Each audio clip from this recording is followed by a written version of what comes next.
కర్నూలు జిల్లాలో Gangamma lockup death అమానుష ఘటన అని ఆగ్రహం వ్యక్తం చేశారు వైఎస్ఆర్సీపీ నేతలు. బాధిత కుటుంబాన్ని పరామర్శించేందుకు వెళ్తే పోలీసులు వారిని కలవకుండా అడ్డుకున్నారని మండిపడ్డారు. రాజ్యాంగంలోని ఆర్టికల్ 21 ప్రతి పౌరుడికి జీవించే హక్కు కల్పిస్తుంది. అలాంటి హక్కులను కాపాడాల్సిన ప్రభుత్వమే విఫలమైందని విమర్శించారు. గంగమ్మ మృతిపై అనేక అనుమానాలున్నాయని, గ్రామస్తులు భయంతో బహిరంగంగా మాట్లాడలేకపోతున్నారని చెప్పారు. నిజం ఎప్పటికైనా బయటకొస్తుందని పోలీస్ అధికారులతో మాట్లాడి వాస్తవాలను వెలుగులోకి తీసుకురావడానికి ప్రయత్నిస్తామన్నారు. బాధిత కుటుంబానికి న్యాయం జరగాలని డిమాండ్ చేశారు. కర్నూలు జిల్లా బద్దెనహల్ గ్రామంలో వైఎస్ఆర్సీపీ నిజ నిర్ధారణ కమిటీ పర్యటించింది.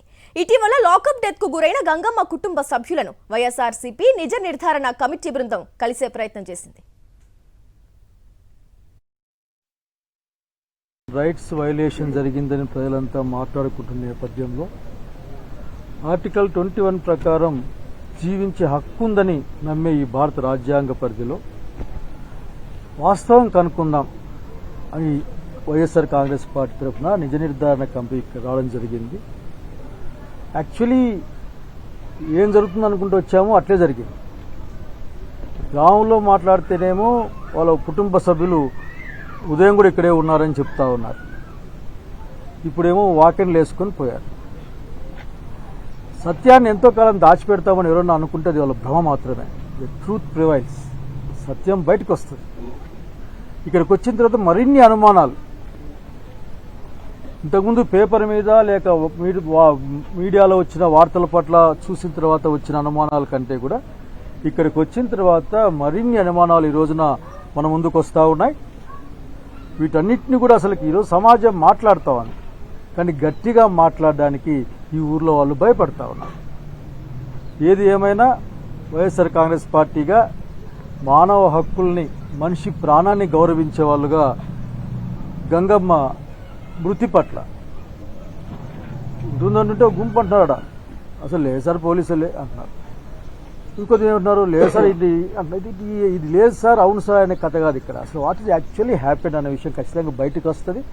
రాకుండా ఏం పోదు. ఇది నమ్మడానికి వీలు లేని అంశాలు చాలా ఉన్నాయి. ఎందుకంటే తన కుమారుడు కనిపించడం లేదని మిస్సింగ్ కేసు ఆమె నమోదు చేస్తే పోలీసులు నమోదు చేసి ఎలాంటి చర్యలు తీసుకున్న నేపథ్యంలో ఆమె తర్వాత పోలీసులు ఎలాంటి చర్యలు తీసుకోవడం లేదు.